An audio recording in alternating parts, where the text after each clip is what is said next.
They're talking about tattoos. You don't want to know which tattoo we're talking about, but this is the Chasing Points podcast, and we are back. This is December. It is not the 2nd. I guess I don't know why that is there. But Sam didn't do that. I didn't do it, and Harrison didn't do it. So it is December 9th. We are already a week into December. We got some news to talk about. The Yankees did not get asked to the prom. Neither did I, apparently. And I hope James Franklin also doesn't go to the prom.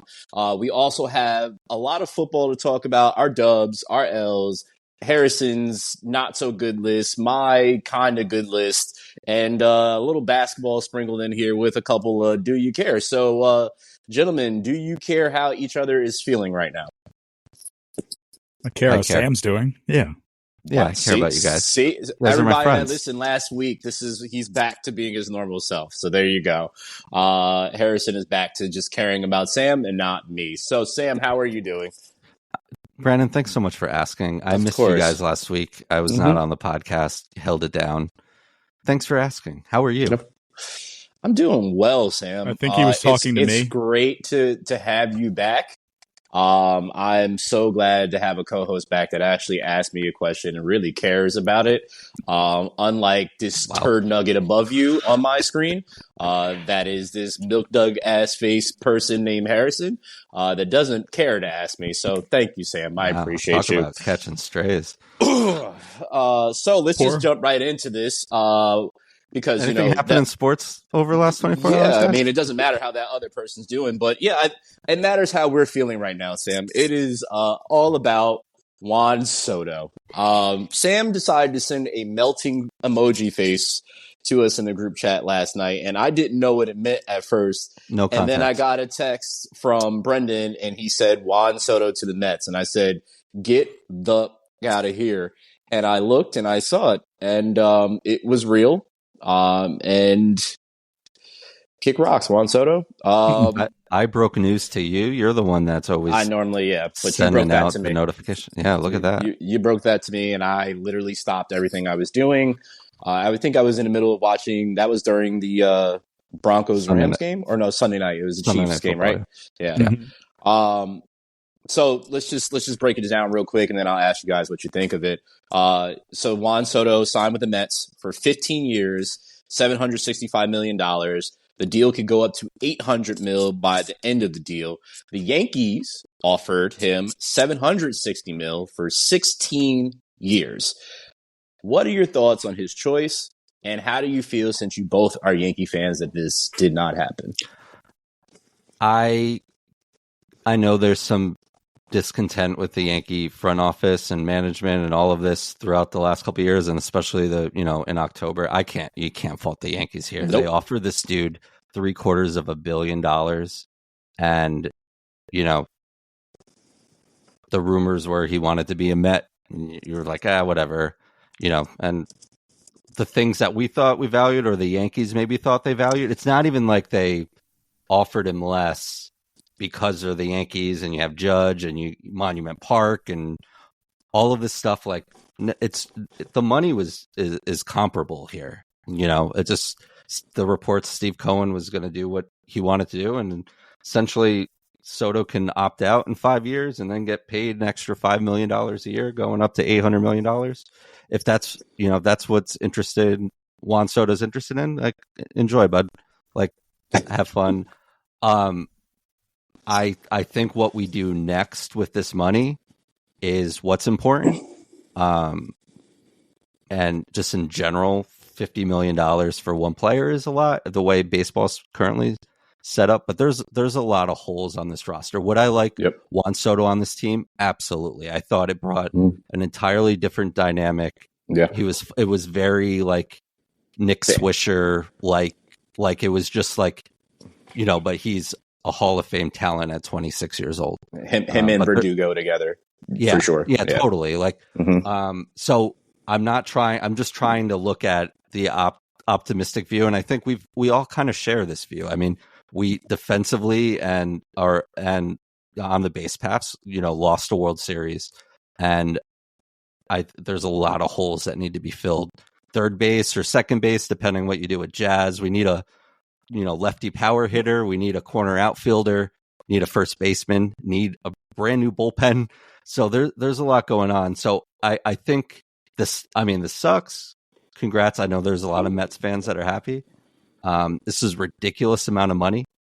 And what we do next as the Yankees is important here. And I think that's kind of what I'm thinking. Before Harrison goes, to add context to how much money we're talking about, this is the largest contract in sports history in the United States in general, I think in overall totality, but it is more than LeBron James and Tom Brady have made combined. So just think about that. Two extremely elite players combined. This is more than that. So, Harrison, what's your thoughts? Definitely sad about it. I mean, I really enjoyed watching Juan Soto play in the pinstripes. We're going to miss him, but also like relieved at the same time because now we can move forward. And like Sam said, we have a ton of holes and there's more than Juan Soto can fix. Hopefully they use that money to fix those other problems they have. And I mean, we saw it. We had Juan Soto, we had Aaron Judge, and we didn't win. And we weren't really close. I mean, we were kind of close, but not really. So, yeah, I'm just interested to see what he does for the Mets now. Good luck to them. I mean, now there's expectations. It's fun. The Mets have always been the fun team with no expectations and so on and so forth. But now you have this dude that you've coveted and you got.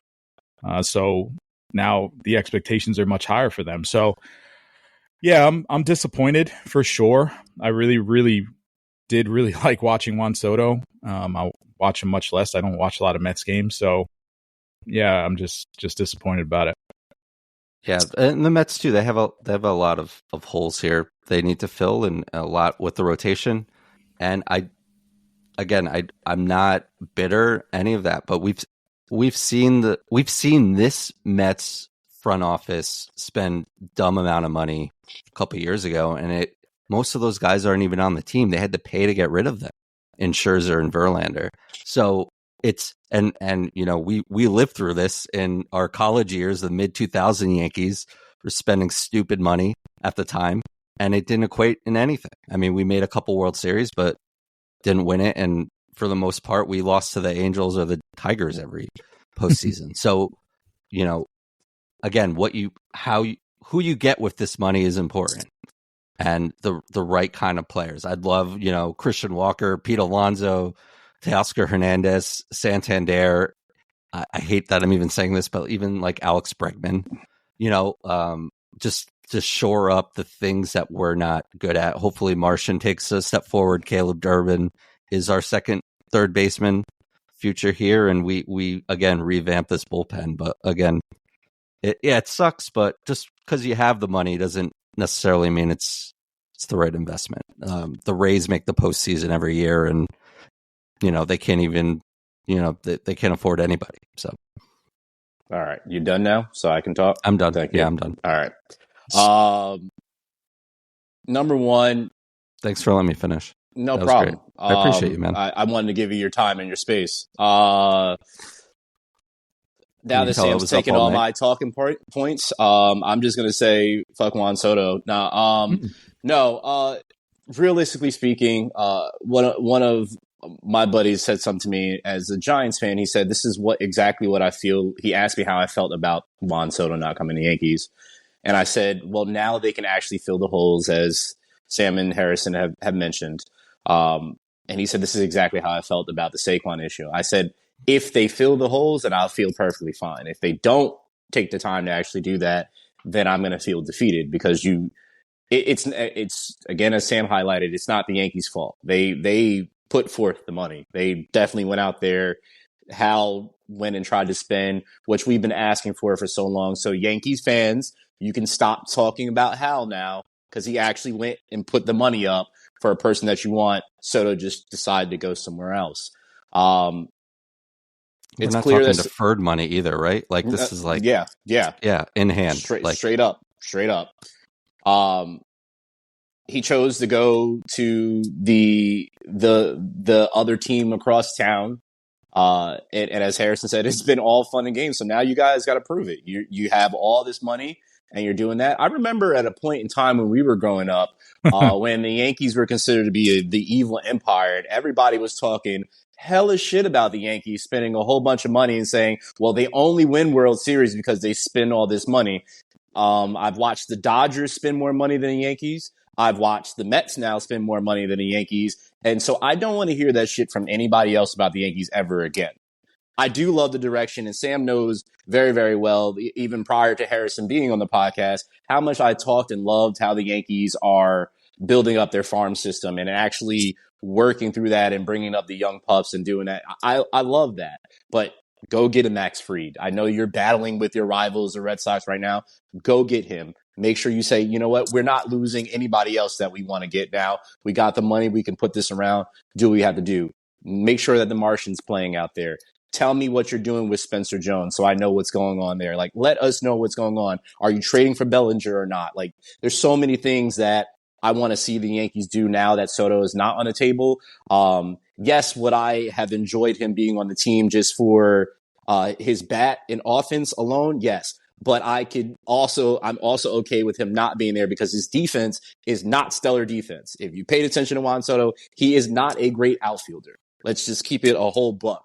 He is great offensively, and that's what you're paying him for. You're not paying him for his fielding out there. I'm just happy Judge isn't going to play center field, hopefully. Yes. Slot him back into right. Put him back there. over to right and let him go from there. Put a young pup out there.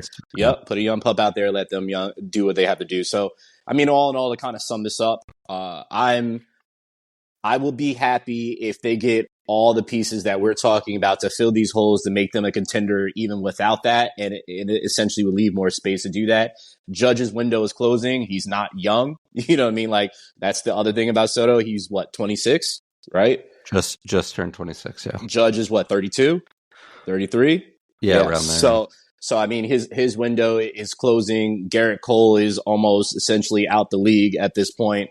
Even though he had a phenomenal year and we wasted it in the World Series. But let's just see what happens. I'm not bitter about this. I thought I was going to be more bitter about it when it happened, but I'm not. It's just, it is what it is. Yeah. Hal and Cashman are easy targets for a lot of reasons. I can't blame them here. I mean, it's a ton of money. At some point, you just have to be like, you're not going to win this, or he just doesn't want to be here. Yeah. You know, they would have just kept going up and up. Yeah. And yeah, it's all fun and games until chicken tendy baskets are $33 in Queens. So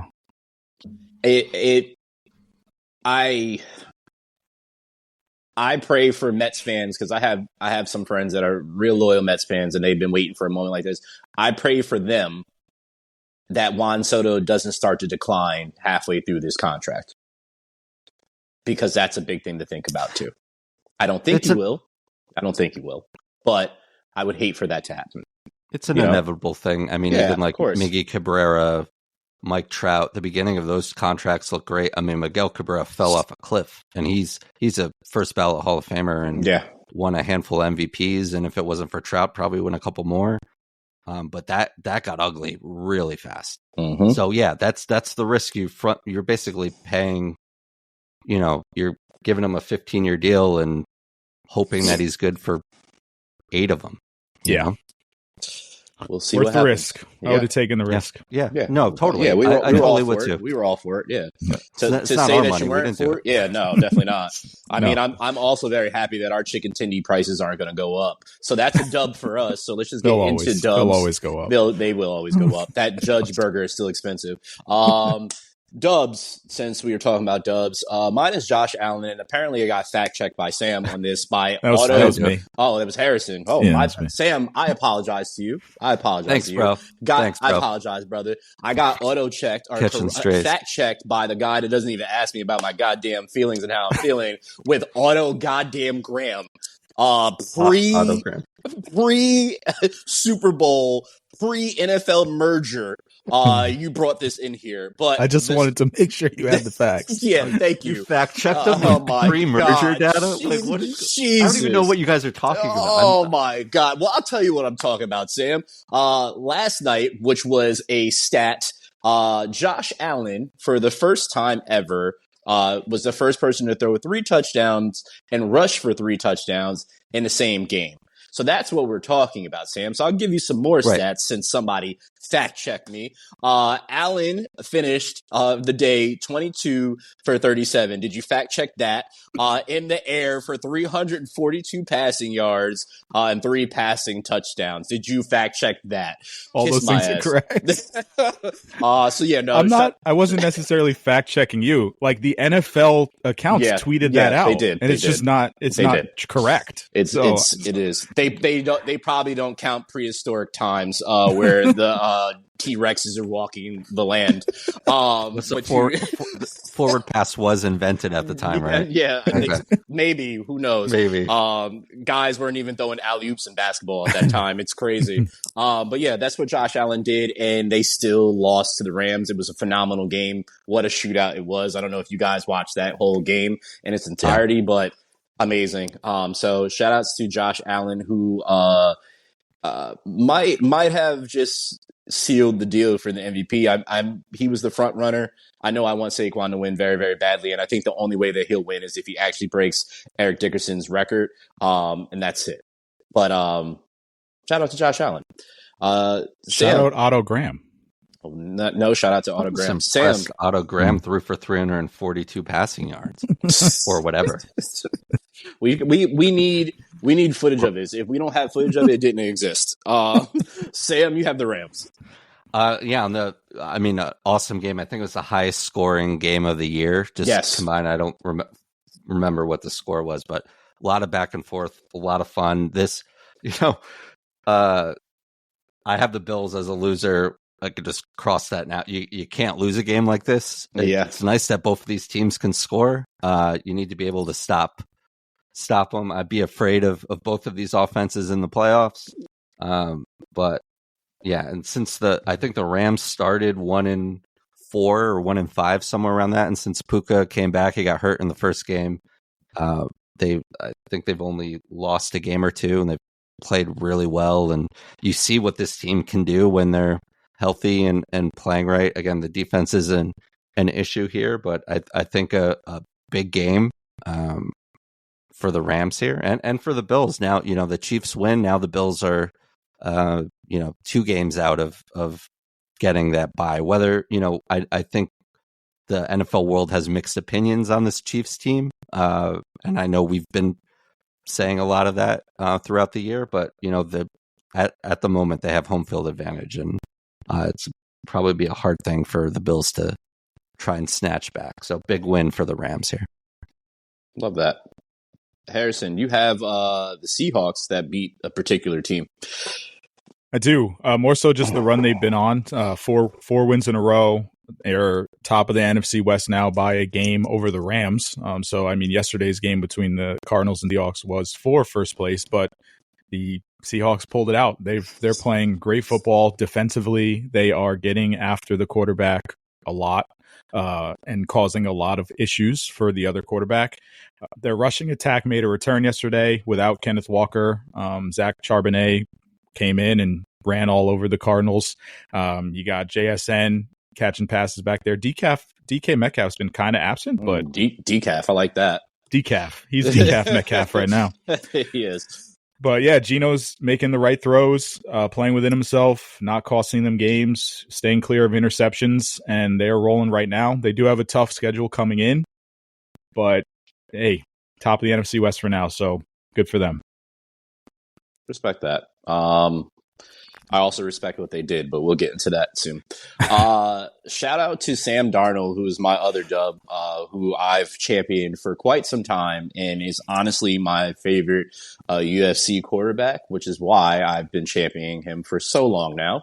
A shout out to Mark Sanchez, though, because I do respect Sanchez. Matt Leinart? Nope, not at all. Okay. Not at all.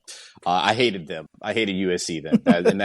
I loved Reggie Bush, but I'd be lying and saying if I didn't want Vince Young to do what he had to do. So, fight on. Yeah, they need to find some fight because it didn't work for him in the past couple of years. Sam Darnold was 22 or 28 with 347 yards and 5 TDs, no interceptions. You need Sam, to fact check that. you should probably fact check that. Sam, kudos to you, sir, because nobody Thank you. believed that you were. Wow. You just said Sam Darnold. Oh. Shout out to you for coming to Minnesota when nobody probably thought that you were going to do what you did, let alone start, because we all probably thought it was going to be JJ McCarthy. I don't know where Sam Darnold ends up next year. I know that is starting to become a debate at this point in time. Do they keep Sam Darnold there? Or no, because of what JJ was doing in the preseason, and he's your quarterback of the future. But wherever Sam goes, he's about to get paid. Just based off of this, and this is a Disney movie right here for this young man. So shout out to him. Yeah, they've won 6 in a row, make it 7. They got the Bears up next after starting 5-0. Little blip in the road, 2 losses straight, but man, they're playing really well, and Sam Darnold is a lot of the reason for that, along with their amazing defense. But yeah, it's going to be interesting what they do going forward with whoever they decide to have under center. So Intriguing, questions. Good problems. Yeah, Sam. we have our Sam talking about the Vikings as well. So Sam, what do you got, sir? Yeah, I mean, just monster day. Jordan Addison 3 touchdowns. JJ got Justin Jefferson got 2. Just big game there. And I think there was a report like yesterday morning. I think it was Schefter or someone saying like the Vikings aren't looking, or there's no current contract negotiations for Sam Darnold. And that makes sense, right? We need to fact check that. Okay, that's fair. I'll get our producers on that. Well, thank you. Appreciate where's it. Reality at? Thank you. Around the horns ending, maybe he can come and be our sack guy.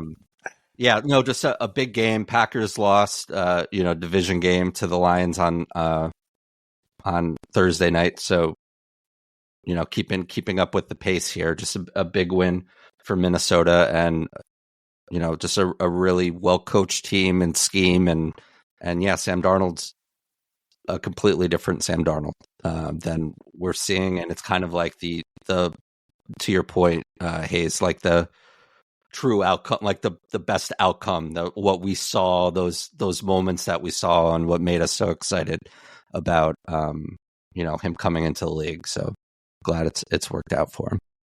Harrison, speaking of the Lions, that's who you have to close out Dubs. Well, not to close out Dubs. There's something coming.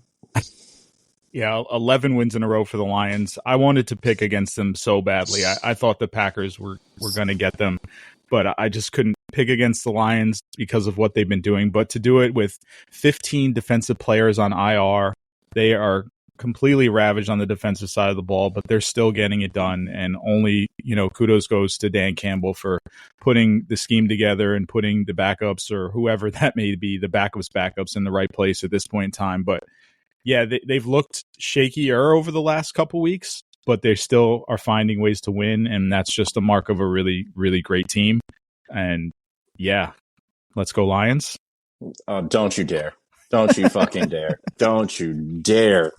Detroit. Oh, my gosh. Oh, Sam, no, he's doing it. Sam, I'm glad you get to experience what I've experienced for years of Harrison's bandwagonism and how he just jumps so effortlessly and lashes on to whatever team. Harrison is a leech. He is legit a leech. There's no other way to describe it. He's a leech. Okay. And Harrison, Wow. Harrison, this one is especially for you because you were a leech on this team throughout the whole year. And, it's the Redbirds, the Cardinals, for those that are watching for the first time. And they're my honorary dub. You want to know why they're my honorary dub, Harrison? I would like to know. Yeah. I've gone against the Cardinals all year long because of you. And it's paid off because their loss yesterday gave the Eagles a playoff berth. And I am so, so thankful for your Cards You're welcome. doing that. So the real Birds have done what they needed to do, and the Cards can just kick all the rocks. And you can finally stop talking about the Cards on this podcast because they're going nowhere. We're still here. They're not going anywhere. They're not going what's anywhere. Crazy?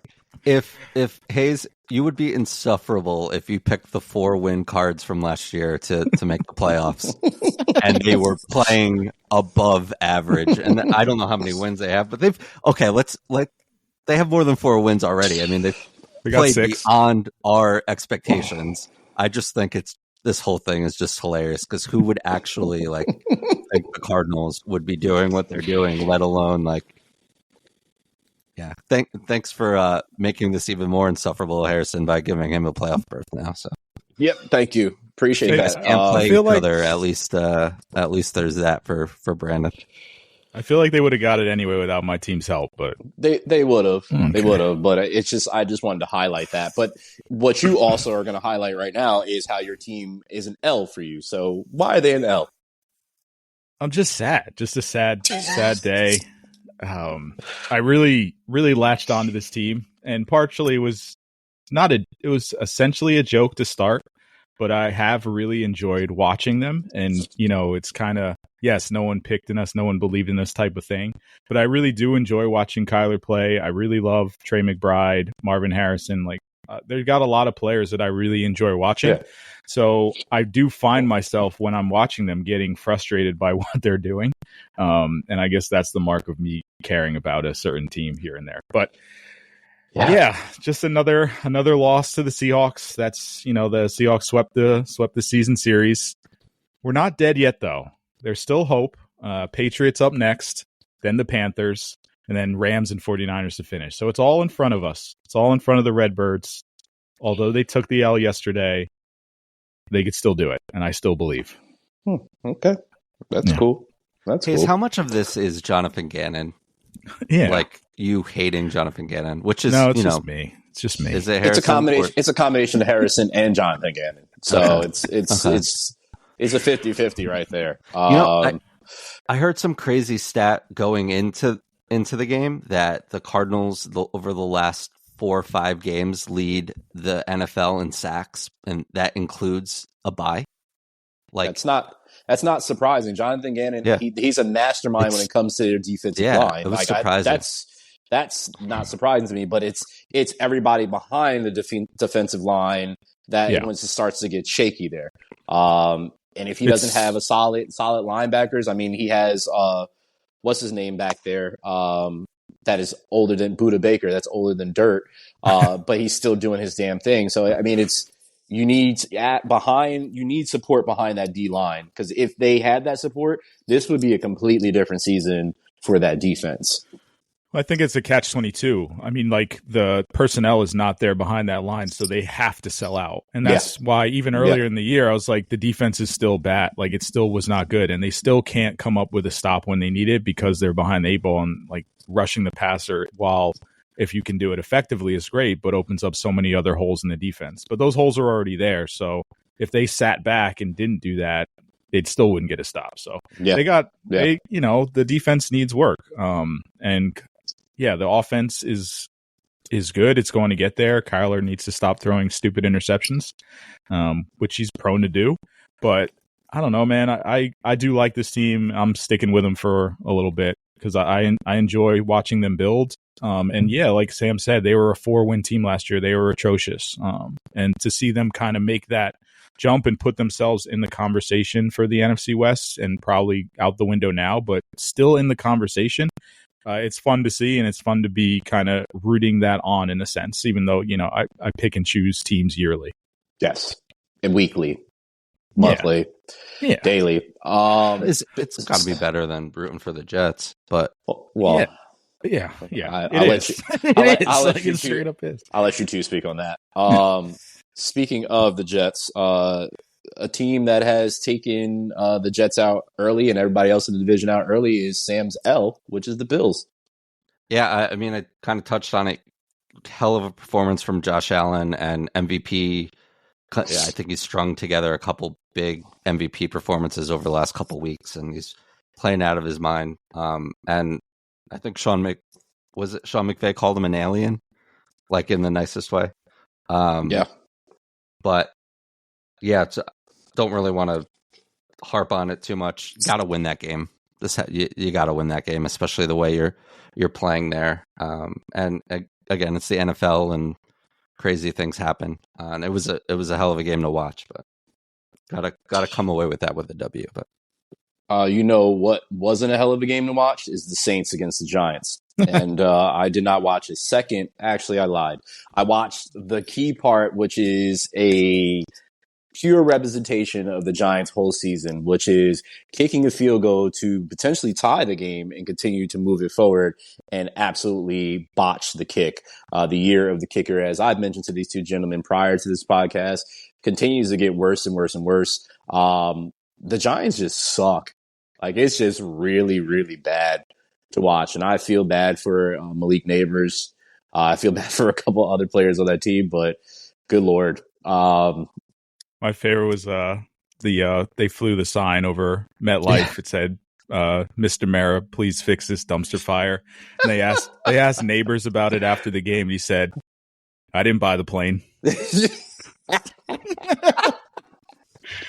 Oh God, that's great. I didn't know that's that. A good that's one. phenomenal. That's a good quote. That's good phenomenal. Quote. Yeah, they just suck. That's all I that's fair. To share. And it's just really, really bad.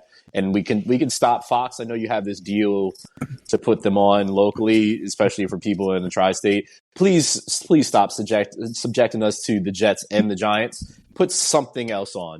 Their fans don't even want to watch it. Sam, you don't want to watch the Jets. I know you're gonna watch it, but you don't want to watch it. My son was more interested in it as we were hanging out on Sunday afternoon than I was. Way to bring your child into this. I just and that's the thing I've struggled with too, because he doesn't, it's just like, I told him, because they were winning pretty big at one point, and then we had it off, and when we turned it back on, it was overtime and they lost, and he was like distraught. He just doesn't understand why this team is so bad. He's 6. So do you have like one-on-one conversations with him and like explain like they're just bad, like, and just like I tried to tell him this. Yeah, I mean, I tried to tell him that there was a lot of promise, and there was, the team is pretty good, but they're making a lot of mistakes. They're not playing really well, and we've fired pretty much everybody, and we're going to start all over again. And I tried to do that in the way he'd understand. And I think he's just, he doesn't really know that they haven't made the playoffs in 15 years and just have been like a dumpster fire for a really long time. So like, it's kind of like, I just feel bad. Like, at what point, do I just feel bad for giving him this burden? Like, obviously he can root for Sam, whoever he wants. But Sam, there's always a light in the dark, and I think I need you to pat yourself on the back for teaching your son about perseverance, because this is what you're teaching him right now, and it builds character. It does. He's free to root for whoever he wants. Whatever he wants to do. But you're still teaching him a valuable lesson. You just get up and keep fighting. And when it's hard, you just keep going. I haven't told him that Juan Soto is not on the Yankees anymore. Oh, so that might hurt. I didn't. Okay. I couldn't come to do it this morning, so I don't know if someone told him at school or if he'll even care. But yeah, that's Santa Claus fate hurt. Right there. That's crazy. That's bad news. Ooh, bad news is they're not the Bears, but we got that coming up soon. But it's the Titans. They're just in the same bracket. And Harrison, you have the Titans. I had a hard time picking L's this week because like all of the bad teams that know are bad are just really bad. And again, I have no expectations for any of these teams. And I just threw the Titans in there because they absolutely suck. And Will Levis absolutely is terrible. And they spent a lot of money this offseason and brought in a lot of pieces, and none of it has worked. And they're really bad. And that's all I really have to say about the Titans. Losing 10-6 to the Jaguars is just, and Mac Jones. Making Mac Jones look like, like a Heisman winner. And Doug Peterson. And it's just all really, really bad. So pack it up. Yeah, they suck. And think that Vrabel left and they let Malik walk out the door. And they also traded A.J. Brown and let Derrick Henry walk out the door too. Good job down there, Titans. Is there a coach that hates his quarterback more than Brian Callahan and Will Levis? I don't think there is. I really don't think there is. I don't think so. Maybe the Salah Rodgers thing, but like this is like Man, That's got to be high in the power ranking. yeah. Yeah. We might have to add that power ranking. Who For hates sure. their quarterback the Yeah, who most? hates their quarterback the most? Sam, you have the Bears that Harrison thought they were going to have new coach energy. They did not. They That's like a thing, right? Like It is a thing. Usually we thing. get a little bit of a It lift is a when thing. Yeah. the reports coming out from this team about hating Matt Eberflus is insane. Shocker. Yeah, right. Shock. But yeah, no, I think they said it a bunch of times. We got our butts kicked, and the 49ers. Granted, they still have some injuries here, but they are a talented team. And they whipped their butts, and I don't remember 38-13, just huge. Not even competitive. Not even close. And Caleb looks lost. I was listening to a fantasy podcast, one of the fantasy analysts that I love listening to. He said if Caleb had a Madden rating on awareness, it would be in the negative numbers. And I was just like, and then just looking at the highlights, like you just you can get away with some of this stuff at USC. But like there's some games where even these crazy plays that he's making, you saw it in the Thanksgiving game, like it works out. But like if, against the right defense, like he just looks lost, man. Like there's, and I know it's a crazy year and new offensive scheme being put in there and all of that, but and I'm not one to count out rookies too early, but yeah, I will say, it was a rough like, game. One silver lining for him, he's thrown one pick in the last 11 weeks. So that's he's huge, taken care of the ball, and it's just been a weird conundrum of a year for him. Like, he's shown moments, he's looked terrible in moments. The team around him is imploding. Everything, the front office around him is imploding, and yeah, it's just a weird year for him. But I still like what he's showing. Especially the one pick in 11 weeks that's huge. It's man. pretty that's impressive. Great. Yeah, especially with what that offense has looked like and how disjointed everything has been. Yeah, I don't want to sound like Hayes here, but I usually agree with him in the sense of like it's way too early to, the jury's not out on Caleb Williams here, and we thought this would be better, but there's clearly problems from the top down with this team, and hopefully the right situation gets in there, and we could. There's talent there. I do agree, and there's talent on this team, and it's wrong division to be in because if you told me any of the other teams in this division were in the Super Bowl, I wouldn't I'd believe you, like without question.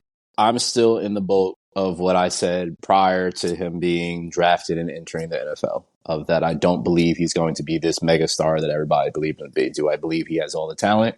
Yes. But I am, to echo Harrison and to echo Sam, I am not going to count him out this early because of the shit coach that he had coaching for him this whole year. I want to see what he looks like. I firmly believe Cliff Kingsbury will be his head coach next year, just because they wanted this to happen in DC, but it didn't happen. I'm curious to see, because next year is going to be the real test. You've been in the league for a year. You're now acclimated to the NFL speed. You've had time to learn. Well, you're going to have to learn a new playbook with whoever the head coach is. You're going to know your teammates a little bit more. You're going to be acclimated to the team, everything that comes with being a starter. So the next year is going to be the true litmus test for me when it comes to him. So I'm not going to shade him at this point in time. I will highlight what Harrison said of having one interception in that span is phenomenal. That's to do, especially as a rookie. He has the composure, but I also see elements of him being like, I'm better than you, that almost Aaron Rodgers arrogance about him, which works and could also not work. So that's really was my big thing for me about Caleb, is that he gives me, and I don't mean this in talent wise, but attitude wise, he gives me Josh Rosen type of attitude, that I'm better than everybody type shit, and I'm going to go out here and do this.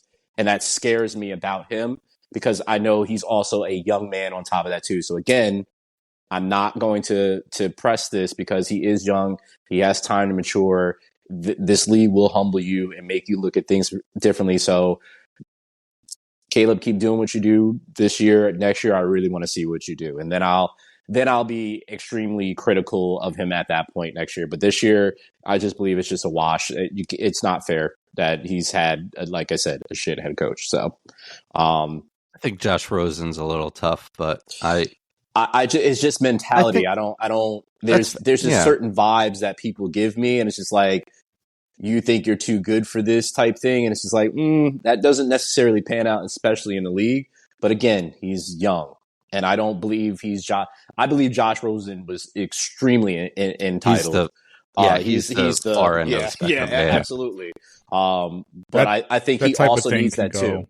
It can go one or two. You can go either way. Like, you could be Aaron Rodgers and be cocky and confident, or you could be Josh Rosen and entitled and arrogant. Correct. Yeah. So that's the only like vibe that I get. But again, like, I'm not gonna shit on the young man. Like, he's doing his things with what he basically has sticks and gum, and you're asking him to build a fort. So he's just doing what he's got to do. 5 picks on the year. They really have to fix that offensive line. He's been sacked 56 times.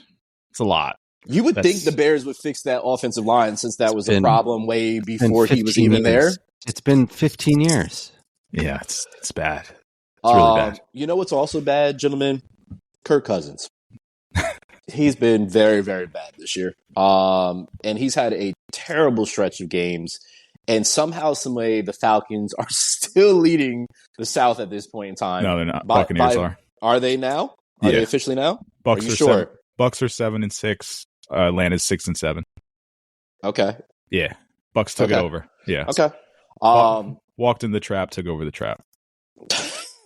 You like that? We like that. I think it's time. I think I kind of talked about it last week, but I think it's time to finally sit Kurt for the rest of the year and let him just chill out.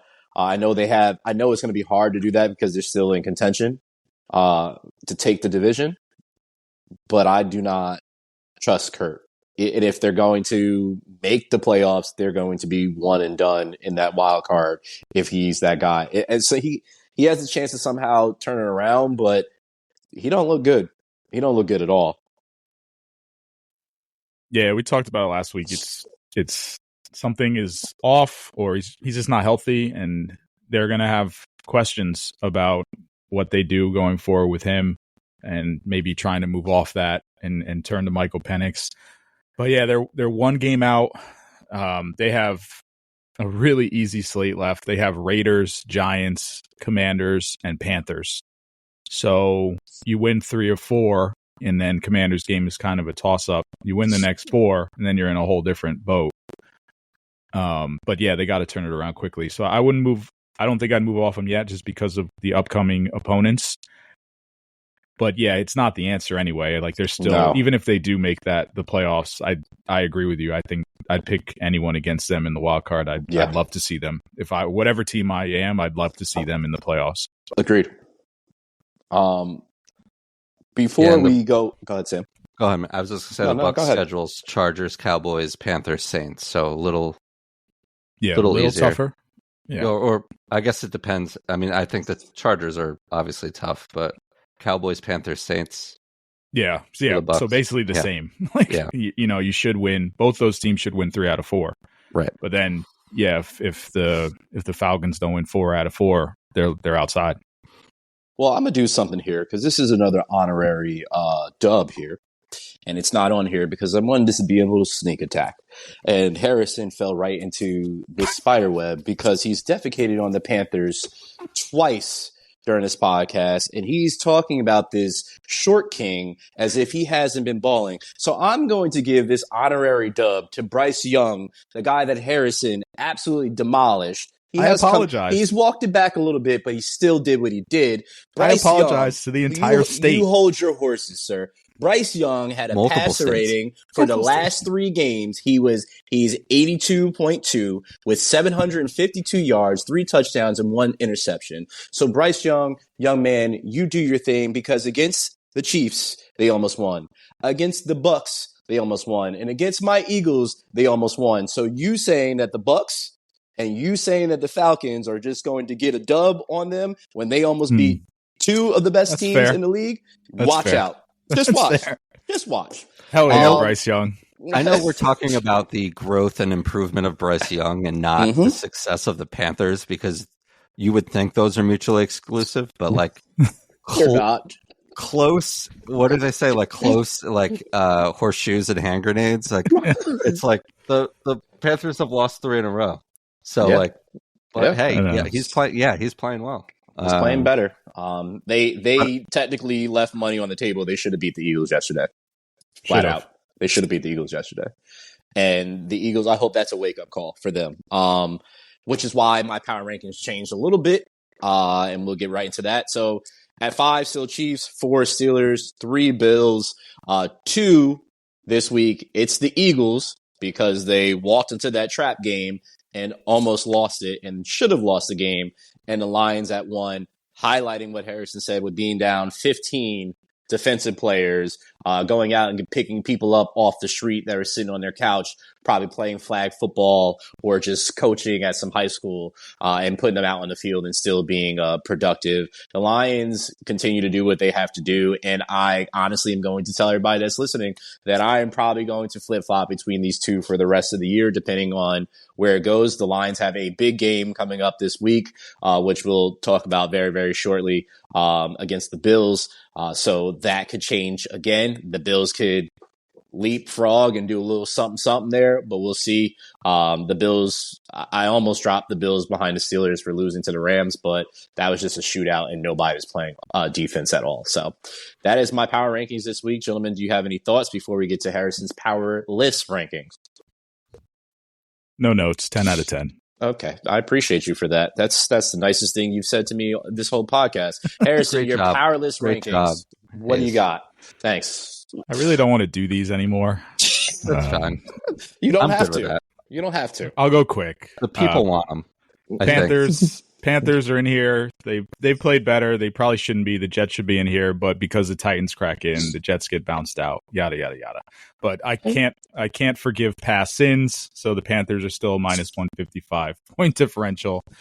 Jaguars at 29, Titans at 30, Giants at 31, Raiders at 32. Honorable mentions: Jets, Patriots, Browns. All these teams stink. I'm sorry for all of us. Yeah. Week 14 records. Sam and I did not go undefeated this week. I saw that. That's insane, crazy. man. Yeah, we went off. Never Sam. We went off. Yep, we went off. But this week we both had losses. I had 3, and Sam had 2, so he's taking the lead by 1 right now. So my record was 9-3. Sam's is 10-2, and Harrison was 8-4. Harrison he's slowly chipping away at the iceberg. He's got the hair. He's got the hair dryer on the iceberg and trying to melt it down a little bit. It's not going somewhere, but it's. I mean, he's not getting a Dyson hair dryer. Little progress. Here we go. So overall records, I'm 141-59. Sam is 142-58. And Harrison is 133-75. Sam, I'm assuming you put these percentages. I did. Okay, so I'm going to highlight Sam's percentages since he put it on here and highlight his work. So that's 70.5% for me, 71% for Sam, and 66.5% for Harrison. That just sounds bad coming out, but Harrison's still doing his thing, even though he's not going to catch up to us. Week 15 picks. Let's get into that. Rams at Niners. We all have the Rams. I feel like this is a trap game that we're walking into, gentlemen, so we'll see.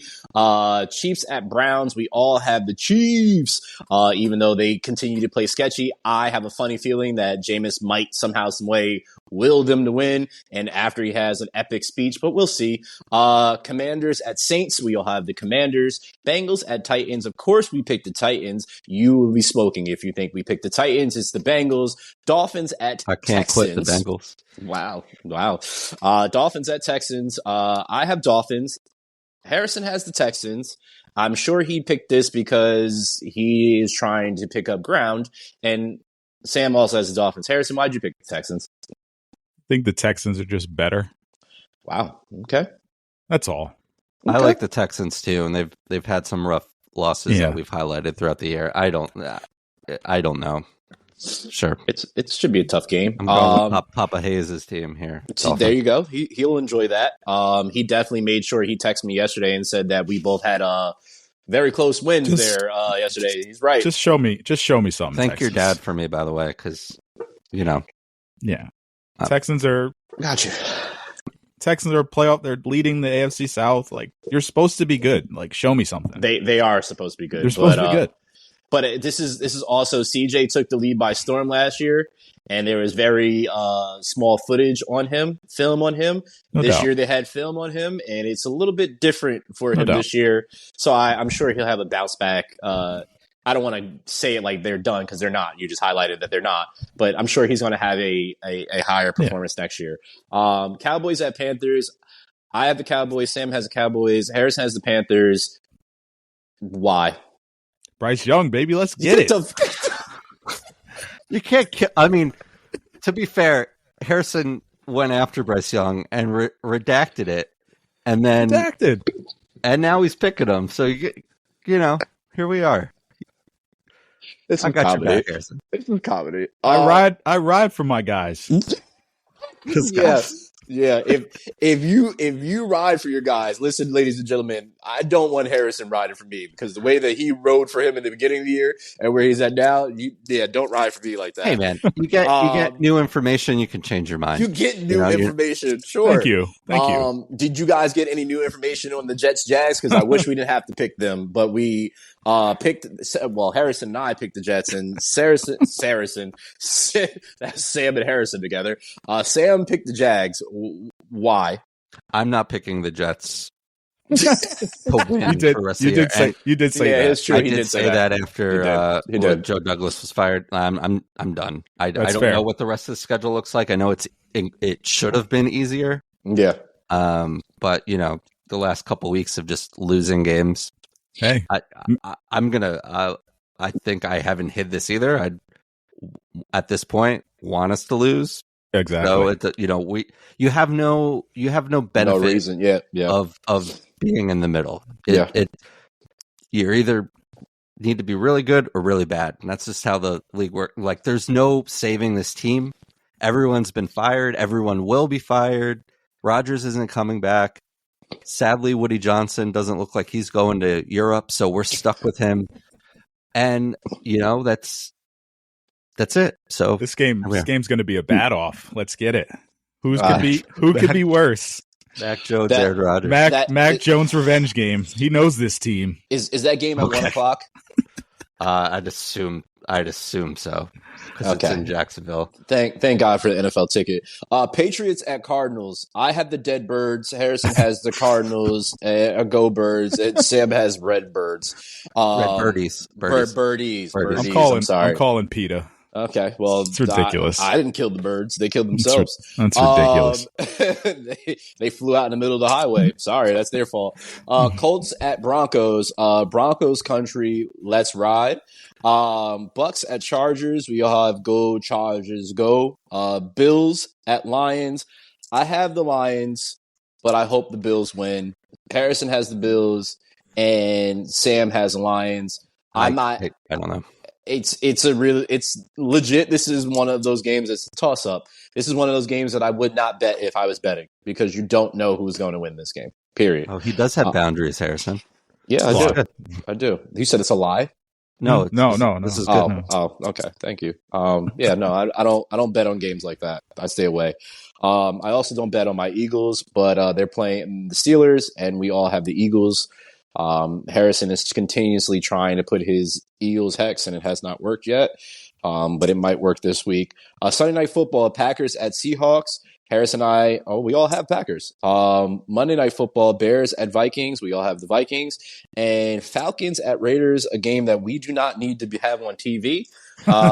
We all have the Falcons. When I was putting the schedule out, or I was typing all this up last night, I was like, okay, because I saw the notes of like, do I have to? Like, we should have a do I have to game every week, it would either be the Jags and Jets or this Falcons. one. Yeah. Falcons. I would Raiders. say the Jags and Jets is do I have to. Not Yeah, the Falcons I can watch. fair. They have pieces, Bijan Robinson. Yeah. They got Michael Pitts that probably still doing nothing for people's fantasies and going from there. So yeah. I'd go the other way. I like a car crash. So I think I'd watch Jets Jaguars just to see how awful these teams can be against each other. Well, it's going to be on TV at 1:00. All you got to do is turn to CBS and it'll be right there for you. I think I'm good, actually. The Jags are going to beat the Jets, and then Woody's going to hire Doug Peterson, and everything's going to be fixed. No comment. So we got some basketball here. Jokic in back-to-back games had 48 points in one game, 58 points in another, 14 rebounds in one, 16 in another, 8 assists in both. And then in the first game, he went 17 for 29 field goals and then went 22 for 38 field goals. This man is absolutely balling and is considered to be one of the best. Harrison, would you say he's the best basketball player in the NBA right now? Yeah, it's not even close. Okay, that's what I was thinking. Yep. It's not even That's what I close. was thinking. Okay, I just wanted to confirm my thoughts. I know people don't talk about him. I know they have voter fatigue, and this man legit could have won MVP for the past 4 years. Yeah. Honestly, he is that good of a basketball player, and he is 100% a surefire Hall of Famer already. So, shout out to him. Harrison, is there anything that we should be looking out? Well, I do know for Knicks fans, Wednesday quarterfinals of the the midseason tournament, and it's against the Hawks to get to Vegas. I will be watching that game. I haven't watched too much basketball, but I will be watching Knicks Hawks on Wednesday. Will you gentlemen be partaking in watching that? Maybe. That took way too long to answer. And the Knicks fan didn't even say anything yet. I wasn't listening. I heard something on Knicks. Okay, cool. That's crazy. Something.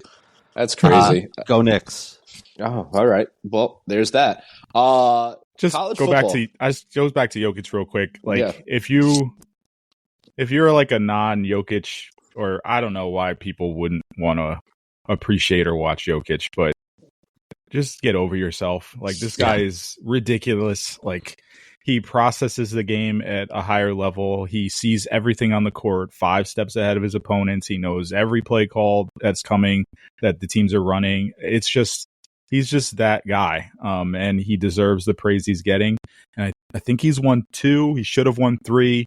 But if he eventually gets to 4, there's only 4 guys that have ever done that MVP wise: Will, LeBron, Kareem, and Bill Russell.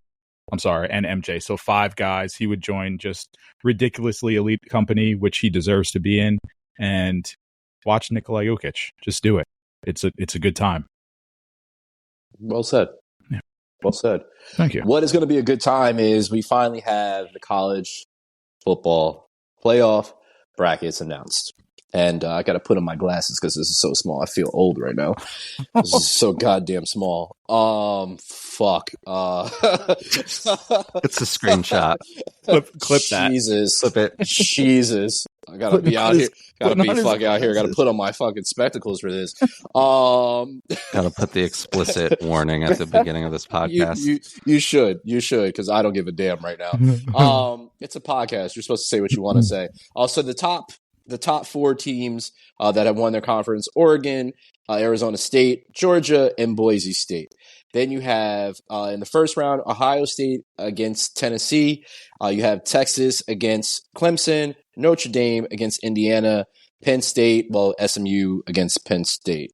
Gentlemen, what are your thoughts? Or excuse me, the first 5 out also on this was Alabama, the U, Miami, Ole Miss, South Carolina, and BYU. What are your thoughts on this bracket? Do you think there's anything that should change? What are your thoughts in this in totality moving forward? I think it shook out really well. I mean, the only beef would really be Alabama.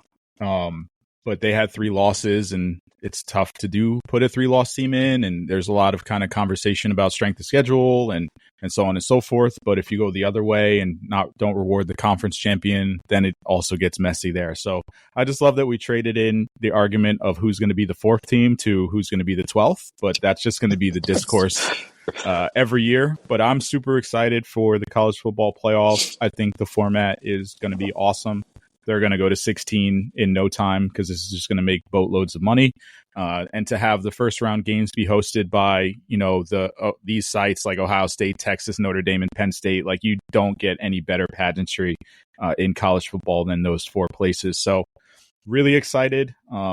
Interested to see how it shakes out. I don't think there's a clear, winner out of all this. I mean, Oregon's look great, but I don't know. I just don't quite believe in them yet, but yeah, we'll see how it shakes out.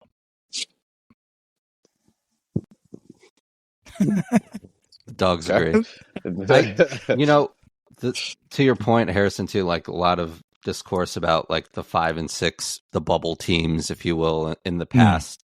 I'm excited to see this, and especially in a year where there is a lot of parity here, where there isn't like, I mean, I know Oregon's been near the top or at the top of the rankings for the most part of the year, but they're not a runaway, like, consensus team that's just been dominating all year. But,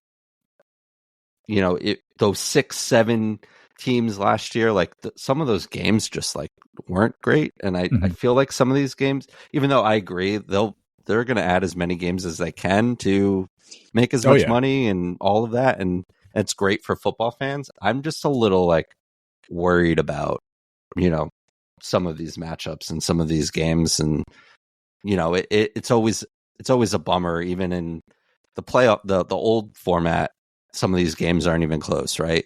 But I feel like there's going to be a lot of that this year and years to come as we kind of expand the field here. But still watch. So my gripes with this is one, the teams that all won their conference, they get a bye. Yeah, I don't like that. I think that all should play consistently to shake things up, because I think that would just make it more interesting in itself, is having all the teams play to go from there. Yes, there may be blowouts. I mean, there was blowouts in bowl games before, whatever. There's that. Speaking of bowl games, I don't like how bowl games will affect this brackets, because now it's the conversation has been, if we lose our bowl game, it changes our rankings in the power rankings now, or the bracket for the playoffs, and teams are going to try to want to opt out of playing in their conference game because they could lose and it can drop them down. So there's that for me. I don't know how to shake out. Obviously, I know this is the first year they're going to work the kinks out. Go ahead, Harrison. Well, that's why Clemson and that's why SMU got in. So they are protecting the conference championship, because like if you pick, so SMU was in a week ago, but they lost in the conference championship to Clemson, who was not in.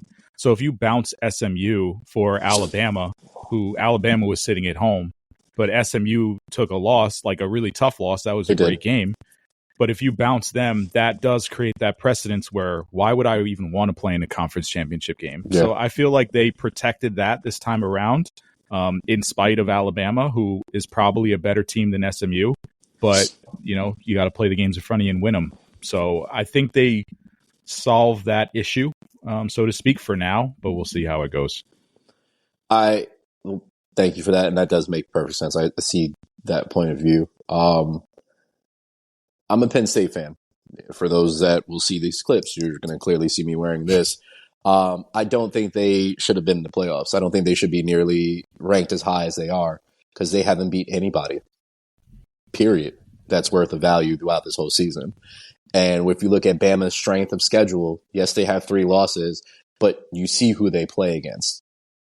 And they are the best 3-loss team in the nation, and 100% could be and should be in here because of the strength of schedule. And the SEC is essentially going to make these guys, I feel like there should be more SEC teams in here because of their strength of schedule. But, I mean, obviously we have Texas in there. You got Georgia in there, and I honestly believe Bama should be in there just based off of their strength of schedule. I agree too. They shouldn't be punished for playing in a tougher conference. I know, but the Big Ten is. The problem with Yeah, the problem with Bama is they lost to Vanderbilt and they lost to Oklahoma. Like the that's Oklahoma their blowout was their those problem. were good. Penn State lost to Ohio State, who is in this football playoff, and they lost to Oregon, who is the number one team in the country. Yeah. So, like, maybe yes, Penn State hasn't won a big game, but I feel like you can give them some props here. They deserve to be in here. There's not a team in this that doesn't deserve Hayes is to just be in mad it. because James Franklin's guaranteed another year. Sam, before you were on here, he's not guaranteed another year if he loses to SMU. If he loses to SMU, he's not. And they have a pathway to get to the Final Four if they play this right. If they play this right, but they could also blow it because James Franklin doesn't win big games. So, that's just my only gripes with it. But I am very, very intrigued to see how this plays out, being that this is the first year. So I'm excited about that and see how this bracket works out. And obviously they can always make little tweaks moving forward. It's the first year. Things aren't perfect or going to be in its final form in the first time it's rolled out. So I think we should sit back and enjoy what it's going to be and hope that SMU beats Penn State. Let's go SMU.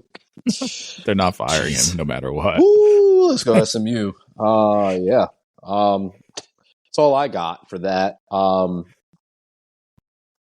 Any other thoughts on this before we move forward? No, it's excited to watch. It's going to be good. Good. Notable free agents for MLB. Sam says I don't have to list them all, so I won't. Blake Snell, Dodgers. Will Adames, the Giants. Shane Bieber, he's staying with Cleveland. Severino, shout out to Sev, going to Oakland and getting paid. And the Mets thought that Clay Holmes should be a starting pitcher, so he's with the Mets. So shout out to them, I guess. Are the A's in Oakland this year? Yeah, no, they're going to be they're in Vegas, right? In Sacramento for the next 3 years. They don't even have Sacktown. They don't even have the Vegas deal done. So like this franchise is the worst. And they just gave the biggest contract in their history to Luis Severino, who 3 years, $67 million for. He's pitched in big games. When he's right, he's incredible. The three of us have seen him pitch a lot throughout his career. When he is healthy and he is mechanically right, he is a stud pitcher. But they unload the clip for Luis Severino, and they're going to play in a AAA ballpark for the foreseeable future. So That's so weird. It's hilarious. Are they keeping the Athletics name, or are they like the Sacramento Baseball Club? They're keeping the Athletic name. They are dropping the Oakland name. They are going to be known as the Athletics. They're not even adopting Sacramento. They're just the Athletics. Yeah, wow. Which is interesting. Wow. So I made a mistake of putting Oakland here. So they're homeless. So they're homeless. Okay. They are playing in the Giants single A stadium in Sacramento or AAA, whatever. It's a minor league stadium that needs some help. So if I was homeless, I'd go to California too. Yeah, or Hawaii. Hawaii's good. Yeah, that'd be my spot. Golden at-bat rule, excuse me. Do I care about it? No. Actually, I do care. I care because I don't want it to happen. I think it's dumb. So, yes, I do care. I don't want it to happen. Sam, Harrison, you both can explain it and go from there. But I'll just flat out say that I just don't want it to happen. So I do care because I don't want it to happen. Yeah. So I think MLB Commissioner Rob Manfred was on a podcast or something. He said it's not going to happen. In a conversation kind of stage, he was saying, but this idea of once a game, a coach can choose to sit down whoever's on deck and instead send any batter to the plate. Now, there's, what if the guy's already on base or, whatever. There's a lot of things that my mind went to, like, okay, so what if you wanted to hit Aaron Judge, but he's on second base? Like, how does that work? But anyway, I think this is stupid. I think this is dumb. I don't mind all the changes that were made a couple years ago. I think the Ghost Runner thing's kind of silly. I'm glad it's not part of the postseason, but the rest of them, I'm down for. Like, this isn't going to change your mind about baseball. You either love watching baseball or you don't. Like, I don't see how this is going to work. And I don't necessarily think baseball's in trouble in the sense that, like, ratings are through the roof. I know it was the Dodgers and the Yankees in the World Series, and that definitely helps compared to, the Nationals and the Astros, or pick, two smaller, small market teams. Not that the Astros are small, but you either like baseball or you don't. And we started the show talking about a baseball team giving a baseball player $750 million. Yeah, I'm telling you right now. Baseball's fine, guys. Do you know how many people went out there and took their kids out there on a tee today to have their kids start hitting the ball? I think in Darren the cold McFadden. Northeast? You see what Darren McFadden tweeted? I should have learned how to hit a baseball instead of hitting the gaps. There you go. Yeah, I mean, if you're a superstar, is there easier guaranteed money than NBA and MLB? I know the road to the MLB is tough, but yeah, this isn't going to change anything. I think it's stupid. No, it's stupid. I think it's stupid. It is. It is. But I'm glad that, like, pitchers don't hit anymore. A lot of these different. I just think this is dumb. I try to be as progressive as possible, and I know baseball's like a very purist kind of sport, but this is dumb. You either like baseball or you don't. This is not going to change. Dan, just do me a favor. If you make this a clip, just put a dumb counter up there to say how many times you said dumb in this one. Yeah, because it is dumb. Yeah, absolutely. Yeah. Harrison, anything to say, Harrison? You think it's dumb? Do you care? I think it's very dumb. Okay. I mean, pitch clock's fine. The Ghost Runner, this is worse than the Ghost Runner times a billion. It's really, really dumb. Please don't do this. So this segment is not "Do you care?" Is this dumb? And yes, the answer is it's dumb. I will care if they implement it. I don't think they will. They better not. I really don't. They better not. But if they do, I will care. I think it's dumb. Just count it up. Dumb. Yeah, more dumb. Gentlemen, tonight when we're recording this podcast, we have Bengals Cowboys. And yes, obviously we talked about this game, but it's a little bit special because it is the Simpsons version of this game. It's going to be on Disney Plus and ESPN Plus. So those that are listening to this now, you missed it. So hopefully you saw the 30,000 advertisements about it. But I will 100% just be watching the game because of that solely. So I do care because it's Team Bart against Team Homer, and to see all the favorite Simpsons characters, I'm 100% intrigued by that. So I do care. Hopefully it's fun. Yeah, the Toy Story thing they did last year was pretty cool. My kids were into that, even though they don't really know football. But I think it's hilarious that they tried to flex this game out, but they couldn't because all the pre-production that went into ESPN putting this, doing all this. I think it's cool. And again, it's on Disney Plus. It's not hurting anyone. Nope. I think it's as a marketing professional, it's really nice synergy there with Disney and the Simpsons and stuff. But that'll be cool thing to watch. Or is the Manning cast on as well? Yep, Manning cast is on. It's a triple screen. It's packed. Yep, absolutely. I'll definitely tune in. I'm a big Simpsons guy. I'll give it a look. Yeah. I am curious, like, what the audience is for this. I mean, The Simpsons is an older cartoon, an older show, so it's more of like our demographic that loves The Simpsons. I guess it's still running, but I don't know how you bring in like a younger crowd with that. I don't think it's still on TV, crowd. But do teenagers and like kids, and Family Guy, The Simpsons? Family Guy is that now. Yes, but I even feel like Family Guy is kind of like past that. No, it's not. The Family Guy's still out here doing this damn thing, and it's still hilarious. But Simpsons is kind of just like dry. Yeah, that's a good point, Harrison. I don't know who's. Maybe we are the demographic, but I haven't watched a new episode of The Simpsons in a decade, probably. And I used to love that show.